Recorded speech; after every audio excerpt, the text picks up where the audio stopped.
오늘 우리에게 주시는 하나님의 말씀은 요한복음 4장 43절에서 54절의 말씀입니다.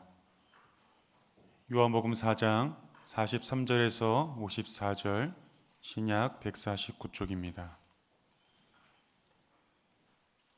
봉독하겠습니다. 이틀이 지남에 예수께서 거기를 떠나 갈릴리로 가시며 친히 증언하시기를 선지자가 고향에서는 높임을 받지 못한다 하시고 갈릴리에 이르심에 갈릴리인들이 그를 영접하니 이는 자기들도 명절에 갔다가 예수께서 명절 중 예루살렘에서 하신 모든 일을 보았음이더라. 예수께서 다시 갈릴리 가나에 이르시니 전에 물로 포도주를 만드신 곳이라. 왕의 신하가 있어 그의 아들이 가버나움에서 병들었더니 그가 예수께서 유대로부터 갈릴리로 오셨다는 것을 듣고 가서 청하되 내려오셔서 내 아들의 병을 고쳐 주소서 하니 그가 거의 죽게 되었음이라. 예수께서 이르시되 너희는 표적과 기사를 보지 못하면 도무지 믿지 아니하리라. 신하가 이르되 주여 내 아이가 죽기 전에 내려오소서. 예수께서 이르시되 가라 내 아들이 살아있다 하시니 그 사람이 예수께서 하신 말씀을 믿고 가더니 내려가는 길에서 그 종들이 오다가 만나서 아이가 살아있다 하거늘 그 낫기 시작한 때를 물은즉 어제 7시에 열기가 떨어졌나이다 하는지라. 그의 아버지가 예수께서 내 아들이 살아있다 말씀하신 그때인 줄 알고 자기와 그 온 집안이 다 믿으니라. 이것은 예수께서 유대에서 갈릴리로 오신 후에 행하신 두 번째 표적이니라. 아멘.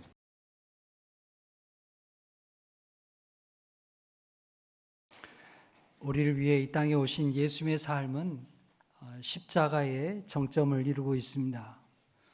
예수님께서 그 길을 아시면서 가신다고 하는 것이죠.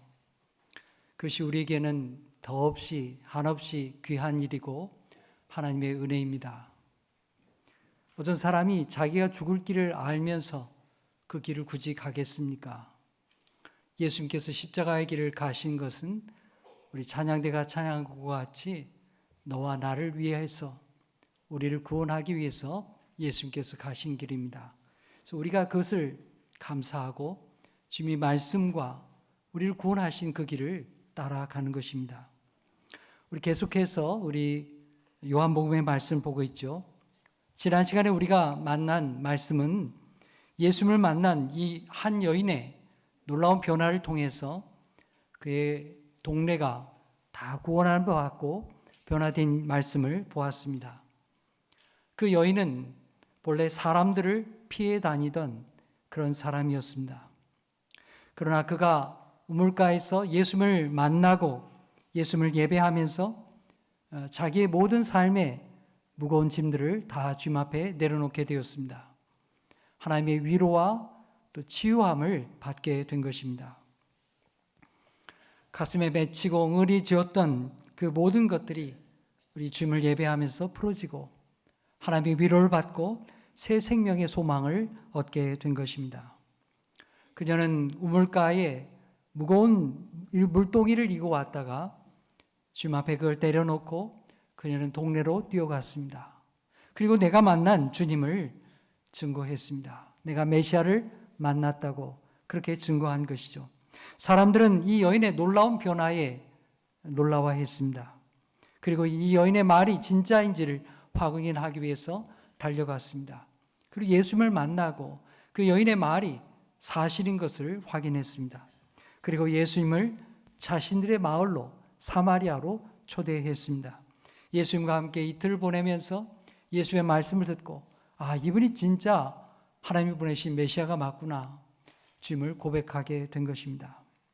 성도 여러분, 이 한 여인의 변화로 말미암아 그의 마을과 온 동네가 주님을 영접하고 변화된 것과 같이 여러분을 통해서 여러분의 가정이 또 여러분의 이웃이 주님 앞에 돌아오고 새 생명을 얻는 귀한 축복이 임하기를 간절히 소망합니다. 이제 예수님께서는 이틀을 사마리아에 머무시고 이제 갈릴리로 돌아가십니다. 근데 오늘 말씀 이렇게 44절의 말씀 보면 예수님이 갈릴리로 가는 길에 하셨던 말씀이 좀 뭔가 이상한 말씀을 하시게 됩니다. 자, 우리 44절 말씀 함께 읽겠습니다. 시작. 친히 증언하시기를 선지자가 고향에서는 높임을 받지 못한다 하시고. 네, 이 말씀은요, 당시 사람들이 사용하던 속담과 같은 말입니다. 우리도 격언, 속담 이런 게 있잖아요. 일종의 속담이라고 할 수 있죠. 자기 선지자가 자기 동네에서 인정받지 못한다. 예, 그런 말을 사람들이 종종 하곤 했습니다. 근데 예수님께서 이 말씀을 왜 하셨는가? 잘 이해하기가 어렵습니다. 여러분, 예수의 고향이 지금 어디죠? 예수님의 고향은 갈릴리입니다. 근데 문제는 오늘 본문 44절에 이어지는 45절 말씀 보면 예수님이 갈릴리에 도착하셨을 때 갈릴리 사람들이 예수님을 배척했느냐? 아니에요. 그렇지 않습니다. 예수님을 환영했어요. 예수님을 영접했습니다. 근데 예수님이 환영하고 영접을 받는데 조금 전에 말씀하셨던 선지자가 고향에서는 환영받지 못한다 하신 말씀과 배치가 되잖아요.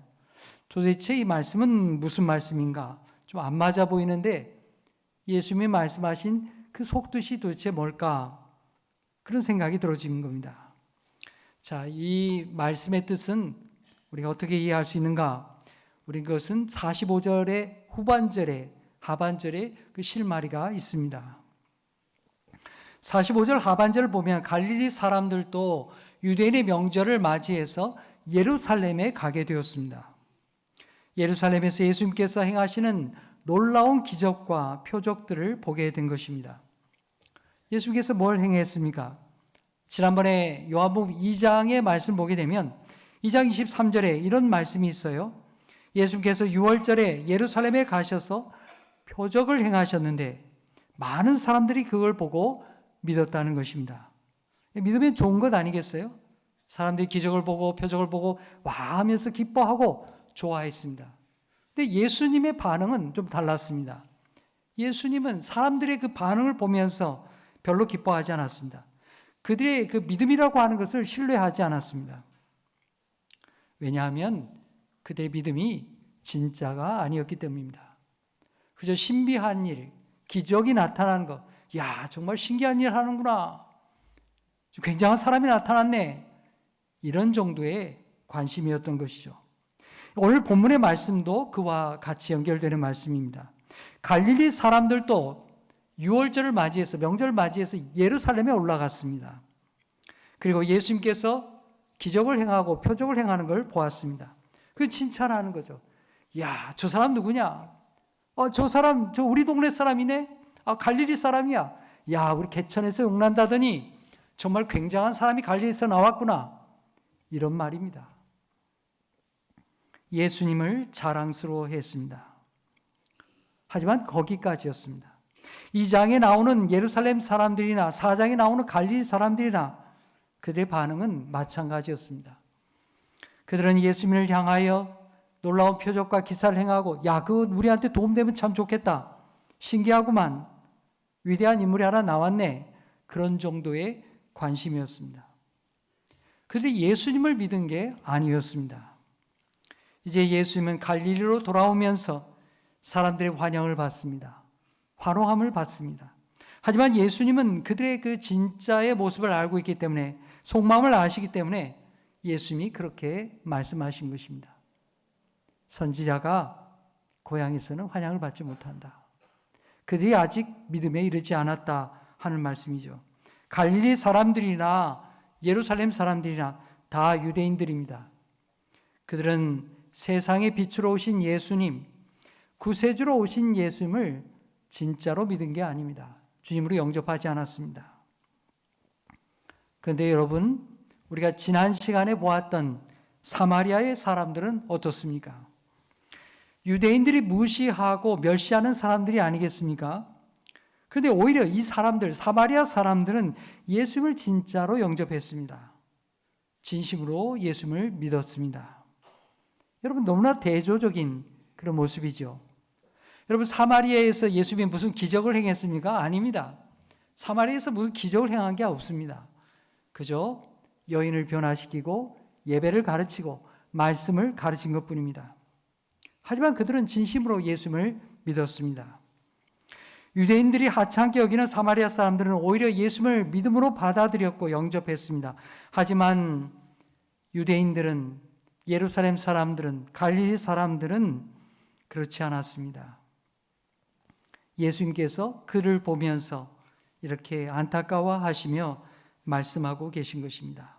사랑하는 여러분, 오늘 우리의 믿음은 예루살렘의 사람과 같이, 갈릴리 사람들과 같이 어떤 신비한 기적을 따라 사는 것이 아니라 예수님을 참으로 믿는 하나님의 사람이 되기를 간절히 축복합니다. 자, 이제 예수님께서 갈릴리 가나에 가게 되었습니다. 갈릴리 가나는 일전에 예수님께서 가나에서 결혼잔치에서 기적을 베풀었던 그런 마을이죠. 예수님이 그곳에 다시 갔습니다. 그런데 거기에 가는 길에 예수님께서 예수님을 간절히 기다리는 한 사람을 만나게 됩니다. 그 사람의 이름이 나오지 않지만 그의 신분은 나와 있습니다. 그는 왕의 신하였습니다. 당시 갈릴리 지방을 다스리는 왕은 헤롯 안티파스라고 하는 사람입니다. 헤롯 대왕의 아들들이 이스라엘 땅을 서로 나누어서 통치하게 되었는데 갈릴리 지방을 통치하는 왕, 그래서 분봉왕이라 이렇게 부르죠. 그 헤롯 안티파스의 신하였습니다. 그의 집은 가버나움에 있다고 나와 있고요. 가버나움은 갈릴리 지역에서 행정적인 중심 도시이기도 했습니다. 왕의 신하라고 했으니까 갈릴리 지방에서 꽤나 권력 있는 그런 사람이었겠죠. 그런데 이 사람이 왜 예수님을 기다렸을까요?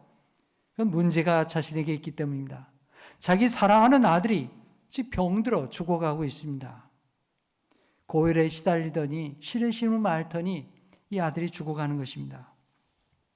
어떤 약을 써도 소용없고 또 의사가 와도 소용이 없습니다. 아들이 병들어 죽어가고 있는데 어떻게 할 방법이 없는 겁니다. 여러분, 부모의 마음이 어떻겠습니까? 정말 기가 막힌 일 아니겠습니까?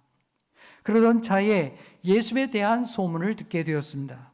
예수님이 옆 동네 가나에서 놀라운 기적을 일으켜서 포도주를 만드셨다는 겁니다. 그리고 또 예수님께서 예루살렘에 가시더니 놀라운 기적과 표적을 행하셨다, 그런 소문도 들었습니다. 사실 헤롯 안티파스 왕의 신하라고 한다면 웬만하면 예수님을 가까이 하지 않을 것입니다. 왜냐하면 헤롯 안티파스가 예수님 같은 선지자를 멀리하기 때문입니다. 헤롯 안티파스는 전에 세례 요한이 자기의 죄에 대해서 고발하고 이렇게 정죄하는 것을 보면서 그를 가두었다가 결국에는 세례 요한을 처형했던 그런 왕입니다. 예수님이 다시 나타나게 되니까 야, 저 사람 세례 요한을 잇는 사람이 또 나타났구만 하면서 예수님도 없애고자 예의주시하는 가운데 있었습니다. 그런데 그 밑에 일하는 신하가 어떻게 예수님을 찾아왔겠습니까? 보통의 상황이 아니면 오지 않을 사람입니다. 근데 이 사람이 예수님 앞에 달려나오게 된 것입니다. 이 아버지는 예수님이 갈릴리에 오신다는 소문을 듣고서 예수님을 만나기 위해 찾아왔습니다. 자식이 사경을 헤매는데 아버지가 어떻게 가만히 있을 수 있겠습니까? 왕의 신하라는 그 체면이 뭐가 소용이 있겠습니까? 그래 예수님을 만나기 위해서 미리 기다렸습니다. 그리고 예수님을 만나서 간청을 합니다. 예수님, 내 아들이 지금 병들어서 며칠째 신음하더니 지금 죽어가고 있습니다. 고열에 시달리더니 내 아들이 지금 죽어가고 있습니다. 제발 오셔서 내 아들을 살려주십시오.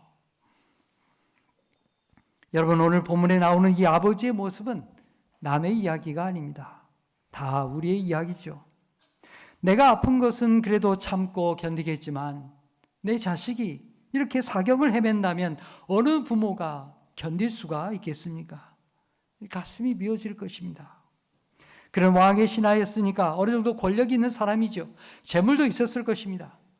하지만 다 소용없습니다. 내 능력으로는 아무것도 할 수가 없는 것이죠. 그래서 예수님 앞에 왔던 것입니다. 그런데 이 예수님의 이 아버지의 심령을 아는지 모르는지 예수의 반응이 굉장히 차갑게 느껴집니다. 자, 48절의 말씀 우리 함께 읽겠습니다. 시작. 예수께서 이르시되 너희는 표적과 기사를 보지 못하면 도무지 믿지 아니하리라. 여러분, 예수의 말씀을 얼핏 들어보면 너희는 뭔가 기적을 보게 되면 믿을 똥 말똥 하는구나, 핀잔을 주는 말씀처럼 들립니다. 예수님이 안 들어줄 것 같은 말일 거예요. 여러분 어떻습니까? 예수님이 안 들어줄 것 같습니까? 사실은 그렇지 않습니다. 우리는 갈릴리 가나에서 있었던 결혼잔치의 이야기를 알고 있습니다. 결혼잔치에 포도주가 떨어졌을 때 예수님의 어머니 마리아가 예수님께 와서 간청을 합니다. 예수님, 지금 이 잔치에 포도주가 떨어졌습니다. 잔치가 한참 무르익어 가는데 이거 어떻게 하면 좋습니까? 예수님에게 도와달라고 요청하는 거죠. 근데 예수님의 말씀은 굉장히 시큰둥합니다. 내 때가 아직 이르지 않았다. 이게 뭐예요? 지금 안 들어주겠다는 거 아닙니까? 거절하는 것처럼 여겨졌습니다. 하지만 예수님의 말씀은 사실은 거절이 아닙니다. 내 때가 아직 십자가의 때와는 거리가 멀다는 것입니다. 더 많은 시간이 필요하다는 것입니다. 예수님은 이런 말씀을 통해서 그들로 하여금, 간청하는 사람으로 하여금 더 믿음으로 나오도록, 더 주님을 의지하도록 이끌어 주시는 그런 말씀을 하고 있는 것입니다. 이게 가라는 말이 아닙니다. 예수님을 더 붙들라고 우리를 부르시는 말씀이죠. 예수님은 결국 그의 어머니의 간청을 따라서, 그 어머니가 또한 그 하인들에게 믿음으로 행하도록 요청한 걸 따라서 물이 변하여 포도주가 되는 놀라운 기적을 베풀어 주었습니다. 잔치에 참여한 모든 사람들에게 기쁨을 안겨준 것입니다. 여러분, 오늘 말씀도 마찬가지입니다. 예수님은 그의 간청을 거절한 게 아닙니다. 이 신하의 간청을 무시한 게 아닙니다. 오히려 진실한 믿음으로 이 신하를 이끌어 드리는 것입니다. 갈릴리 사람들처럼 단순히 기적을 바라는 거기에 머무를 것이 아니라 예수님을 그리스도로 만나라고, 예수님이 참으로 세상에 오신 그리스도라고 하는 것을 알도록 믿음으로 이끌어 주시는 것입니다. 여러분, 우리 주님은 우리 연약함을 알고 계십니다. 우리의 필요를 채워주십니다. 하지만 무조건 내가 원하는 대로 응답하는 것이 아닙니다. 그렇다면 여러분, 예수님의 일하시는 그 원칙은 무엇일까요? 어떤 방식으로 일하실까요? 그것은 우리가 앞서 본 말씀 요한복음 4장 34절을 통해서 알 수가 있습니다. 우리 함께 읽어보겠습니다. 시작. 예수께서 이르시되 나의 양식은 나를 보내신 이의 뜻을 행하며 그의 일을 온전히 이루는 이것이니라. 아멘. 지난 시간에 말씀드렸죠. 예수님이 사마리아 여인과 얘기를 마무리할 때 제자들이 돌아왔습니다. 동네로 음식을 가지러 갔던 이 제자들이 음식을 마련해서 예수님 앞에 왔어요. 예수님 좀 잡수시죠. 권면하게 됐죠. 그때 예수님께서 말씀하는 거예요. 나의 양식은 나를 보내신 하나님의 뜻을 행하는 것이다. 나는 그걸 행하면서 나는 배부르다. 그렇게 말씀하신 거예요. 예수님께서 일하실 때 그 기준은 그냥 사람들의 필요를 채워주고 사람들에게 만족을 주는 데 목적이 있는 게 아니라는 거예요. 하나님의 뜻을 이루는 데 1차적인 목적이 있다는 것입니다. 그렇다면 하나님의 뜻을 이루는 게 도대체 뭡니까? 오늘 본문 말씀에 비추어 생각해 보십시오. 그것은 동네 사람들처럼 기적이나 뭔가 신비한 것을 이루는 것, 그걸 바라며 살게 하는 것, 그게 아니라는 것입니다. 주님을 믿는 믿음으로 우리를 이끌어 주시는 것이 주님이 이 땅에 오신 1차적인 목적인 것입니다. 믿음을 따라 살게 하려고 오신 것입니다. 여러분, 이게 무슨 말이냐면, 여러분, 우리는 다 연약함이 있죠. 병들고 아프고 괴로운 인생이 많습니다. 뭔가 기적을 바라는 순간들이 우리에게는 많이 있습니다. 여러분, 이렇게 되었으면 좋겠다. 내게 기적이 좀 안 일어나나? 내가 어떻게 좀 살아갈 방법이 없나? 우리 때로 그렇게 기적을 바라며 기도할 때가 있습니다. 하나님이 내 뜻대로 응답해 주시기를 바라는 마음이 우리에게는 다 있는 것입니다. 그게 이상한 게 아니죠. 우리 인생들은 그렇습니다. 하지만 참된 믿음은 그런 기적을 넘어서는 것이 참된 믿음입니다. 여러분, 기독교에만 기적이 있습니까?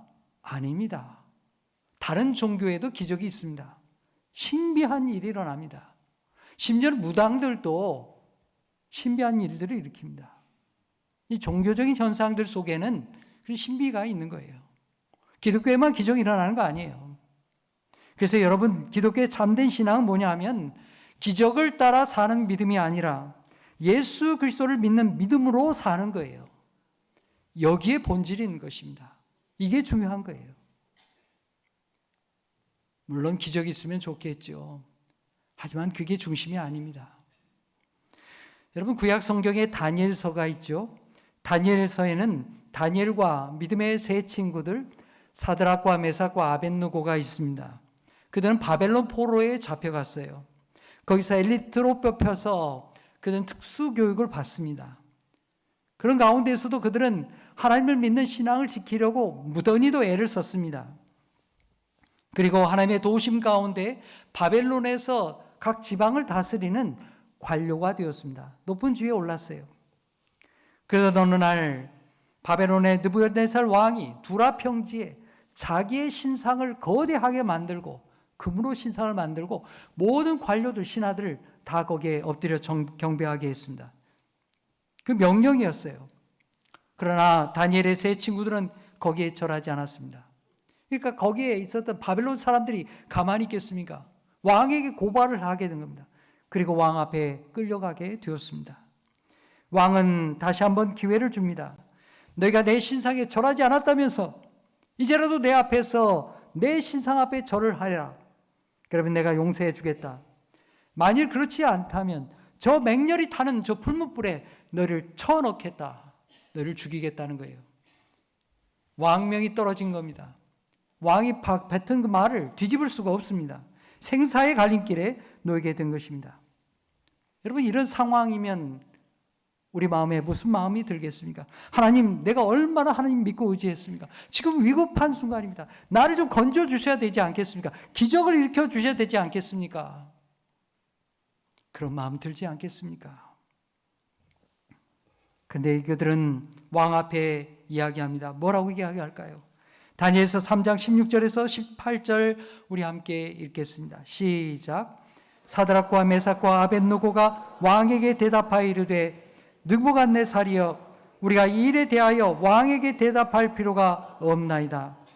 왕이여, 우리가 섬기는 하나님이 계시다면 우리를 맹렬히 타는 불문불 가운데서 능히 건져내시겠고 왕의 손에서도 건져내시리이다. 그렇게 하지 아니하실지라도 왕이여, 우리가 왕의 신들을 섬기지도 아니하고 왕이 세우신 금신상에게 절하지도 아니할 줄을 아옵소서. 위급한 상황에서 하나님이 기적을 일으켜서 아니면 무슨 일이라도 벌려가지고 자신을 구해줘야 마땅하지 않겠습니까?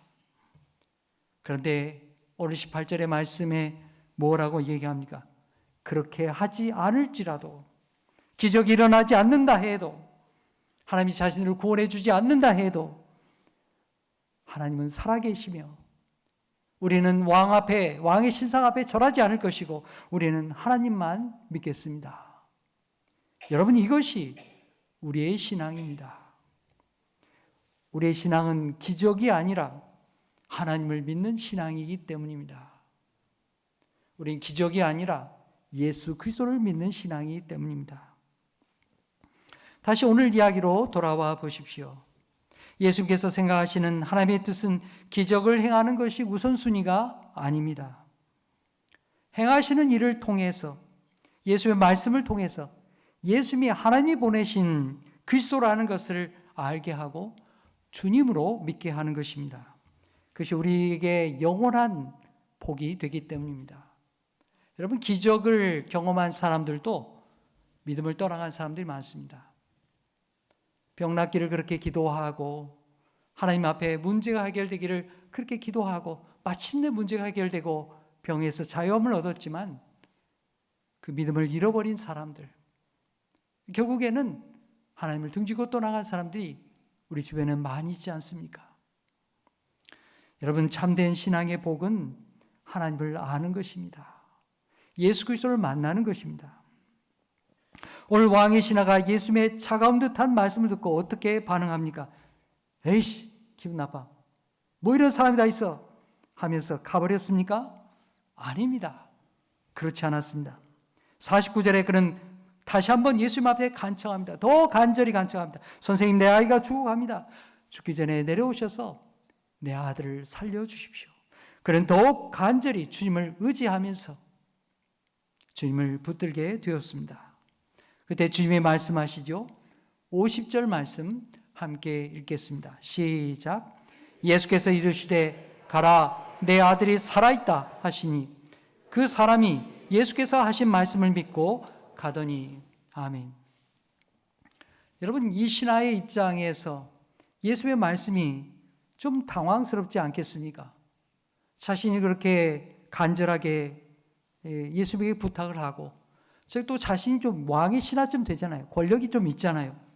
그러면 예수님께서 좀 이게 자신한테 좀 수그리고, 내가 좀 얼른 빨리 가겠다고, 그러면서 같이 가줄 줄로 생각했는데, 예수님이 안 그러는 거예요. 예수님은 안 가시고서는 네 아들이 살아날 것이다, 이 한마디하고는 그냥 가라는 거예요. 여러분, 얼마나 기가 막힙니까? 여러분 같으면 어떻게 하시겠어요? 아니, 그래도 그렇지, 제가 이렇게 와가지고 간청을 하면 좀 가죽이라도 해야 될 것 아닙니까? 이게 뭡니까 도대체?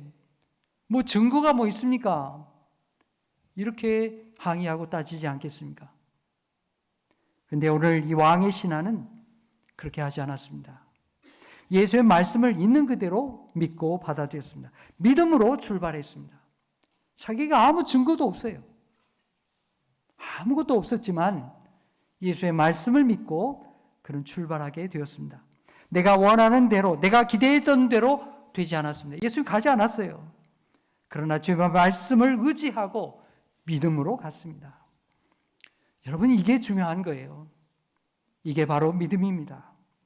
여러분, 우리도 내가 원하는 대로 되지 않아도 주님의 말씀을 의지하고 믿음으로 살아가는 자가 되기를 간절히 축복합니다. 신하는 그렇게 집으로 가는 길에 달려오는 종들을 맞이하게 되었습니다. 그런데 놀라운 소식을 듣게 됩니다. 아들이 살아났다는 거예요. 할렐루야. 여러분, 너무나 기쁜 소식 아닙니까? 신하들은 종들에게 물었습니다. 언제 살아났느냐? 언제부터 열이 떨어졌느냐? 그 낫기 시작한 때를 물었더니 그때가 어제 저녁, 어제 7시라는 거예요. 그때부터 열기가 떨어졌다는 것입니다. 신하가 가만히 생각해 보니까 그때가 언젠가 하면 예수님께서 가라, 내 아들이 살아있다 말씀하시던 바로 그때였습니다. 그 순간, 그것을 아는 순간 이 신하가 얼마나 놀랐겠습니까? 그는 감격하며 기쁨의 눈물을 흘렸을 것입니다. 그렇구나, 예수님이시구나. 예수는 그냥 기적을 행하는 사람이 아니고 사람들 몰고 와가지고 막 병을 고치고 뭐 이렇게 행세를 하고 기적을 일으키는 그런 사람이 아니라 정말로 하나님이 보내신 사람이구나. 이 사람이 메시아구나. 이 사람이 그리스도구나. 그런 주님을 믿게 된 것입니다. 그리고 어떻게 되었습니까? 자기 혼자만 예수를 믿고 만 것이 아니라 그 집안 온 집안 식구들 전체가 다 주님을 믿고 주님을 고백하는 믿음의 사람들이 된 것입니다. 여러분, 왕의 신하쯤 되면 이 집안이 꽤 클 것입니다. 이 가족 식구들만 몇 사람 있는 정도가 아니죠. 자기 집에 일하는 사람, 거느리는 사람 많이 있었겠죠. 그 아들이 살아남을 통해서, 이 아버지 신앙의 고백을 통해서 온 집안의 식구들이 다 주님을 영접하고 믿게 된 것입니다. 오늘 54절을 보면 이 사건은 예수님께서 갈릴리에서 행하신 두 번째 표적이라고 기록하고 있습니다. 여러분, 예수님께서 갈릴리에서 행하신 첫 번째 표적이 무엇입니까? 갈릴리 가나의 혼인잔치에서 행하신 일이죠. 물로 포도주를 만든 사건입니다. 여러분, 오늘 사건과 이 포도주를 만든 사건은 두 사건이 아주 밀접하게 연결되어 있습니다. 예수님의 어머니 마리아나 오늘 왕의 신하나 예수님 앞에 간청을 했죠. 그런데 예수님의 반응은 다소 차갑게 돌아왔습니다. 하지만 이 두 사람은 믿음으로 응답했습니다. 예수를 떠나가지 아니하고 더 예수를 믿고 의지하며 믿음으로 나아갔습니다. 믿음으로 행동했습니다. 예수님의 어머니 마리아도 종들에게 가서 예수의 말씀대로 행하라. 물을 떠다 항아리에 붓게 했습니다. 오늘 신하의 아버지도 아무 증거도 보이지 않으니 했지만 예수의 말씀을 믿고 자기 아들, 자기 집으로 달려갔습니다. 믿음의 응답이었습니다. 그 결과 결혼잔치는 물이 변화의 포도주가 되는 놀라운 믿음의 역사가 나타났고 왕의 신하의 집에도 아들이 살아나는 놀라운 믿음의 결과를 맞이하게 된 것입니다. 여러분, 물이 변화하여 포도주가 된 사건의 결실이 무엇입니까? 요한복음 2장 11절에 나와 있습니다. 우리 함께 읽겠습니다. 시작. 예수께서 이 첫 표적을 갈릴리 가나에서 행하여 그의 영광을 나타내심에 제자들이 그를 믿으니라. 아멘. 제자들이 더욱 믿음에 서게 하는 놀라운 결과를 가져왔습니다. 오늘 표적의 사건도 마찬가지입니다. 온 집안이 예수를 믿는 결실을 맺게 된 것입니다. 바로 거기에 목적이 있는 거예요. 사랑하는 여러분, 예수님의 기적의 목적은 무엇입니까? 기적 자체에 있습니까? 우리의 원대로 되게 하는 것입니까? 그게 아닙니다. 예수님의 행하시는 모든 일은 우리의 하나님의 뜻을 이루는 것이요, 또한 우리에게 믿음을 주고자 하는 일인 것입니다. 예수님의 기적을 일으킨 목적이 기적 자체에 있는 것이 아니라 그걸 통하여 우리를 하나님께로 인도하며 주님을 믿게 하는 것입니다. 주님을 순종하는 삶으로 우리를 인도하는 것입니다. 여러분, 신비한 것 우리에게 필요합니다. 하나님의 은혜를 주십니다. 하지만 거기에 우리의 신앙의 목적이 있는 게 아닙니다. 신비한 것 쫓아다니는 사람들은 결국에 이 믿음을 잃어버릴 수밖에 없는 것입니다. 우리의 참된 신앙은 오로지 예수 그리스도를 통하여 하나님 나라를 사모하는 것입니다. 이제 말씀을 맺겠습니다. 예수의 구원은 그 사람이 유대인이든지 아니면 이방인이든지 권세가 있든지 아니면 가난하고 소외된 사람이든지 상관없이 예수님을 그리스도로 믿는 자에게 주시는 복입니다. 요한복음은 그것을 우리에게 증언하고 있습니다. 유대인이 아닌 사마리아 수가성의 여인, 소외되고 힘겨운 인생을 살았던 여인이죠. 그 여인도 예수님을 만나고 주님을 믿는 사람이 되었습니다. 그녀의 인생이 놀랍게 변화된 것입니다. 오늘 말씀에 나오는 왕의 신하도 그렇습니다. 그런 그 지역에 권세 있는 이방 사람이었습니다. 그런 이방인도 예수님을 믿음으로 온 집안이 구원을 받게 된 것입니다. 이것은 예수님께서 오실 때에 요한복음 1장에 기록한 서론의 말씀이 예수님을 통하여 그대로 이루어지는 것을 우리에게 증거하고 있는 것입니다. 우리 함께 요한복음 1장 12절로 13절 읽겠습니다. 시작. 영접하는 자 곧 그 이름을 믿는 자들에게는 하나님의 자녀가 되는 권세를 주셨으니 이는 혈통으로나 육정으로나 사람의 뜻으로 나지 아니하고 오직 하나님께로부터 난 자들이니라. 아멘. 사랑하는 여러분, 우리 인생을 살아가는 동안에 답답하고 어려운 일 얼마나 많습니까? 그래서 우리가 기적을 바랄 때가 얼마나 많습니까? 하지만 여러분, 우리 인생의 참된 선물은 바로 예수 그리스도이십니다. 예수 그리스도가 우리의 참된 구원의 모든 것이 되시기 때문입니다. 예수님을 믿음으로 하나님의 자녀가 되는 권세를 주신 것이야말로 우리의 삶의 모든 것이 예수님을 통하여 우리에게 주어지는 것입니다. 사랑하는 여러분, 오늘 이 신하의 이 믿음을 고백을 통해서 그 믿음의 순종을 통해서 온 가족이 구원받게 된 것과 같이 여러분의 믿음의 순종을 통해서 여러분의 가정이 또 일터와 또 모든 곳에 여러분이 아는 사람들에게 우리 이웃에게 하나님의 구원이 임하는 놀라운 축복이 있기를 간절히 축복합니다. 기도하겠습니다. 하나님 아버지, 우리를 구원하기 위해 예수 그리스도를 세상에 보내주시니 감사합니다. 왕의 신하는 세상의 권력자였지만 자식이 사경을 헤매는 것을 보면서 자신의 힘으로는 아무것도 할 수 없는 것을 깨닫고 주님 앞에 나왔습니다. 주님께서 함께 가지 않고 내 아들이 살았다 말씀만으로 하셨지만 그 신하는 믿음을 가지고 출발했습니다. 주님, 우리도 이 신하와 같이 그렇게 믿음으로 가는 하나님의 사람이 되게 하여 주옵소서. 눈에 보이는 기적을 조차 사는 자가 아니라 예수님이야말로 하나님이 보내신 가장 귀한 선물인 것을 알고 주님만 의지하는 하나님의 사람들이 되게 하여 주옵소서. 때로 우리 삶에 어려움이 닥쳐와도, 환난이 와도 우리가 우리 인생을 인도하시는 주님을 믿고 날마다 믿음으로 살게 하여 주옵소서. 그리하여 우리의 믿음을 통하여 우리 가족과 이웃이 모두가 구원받는 하나님의 축복의 통로가 되게 하여 주시옵소서. 예수의 이름으로 기도하옵나이다. 아멘.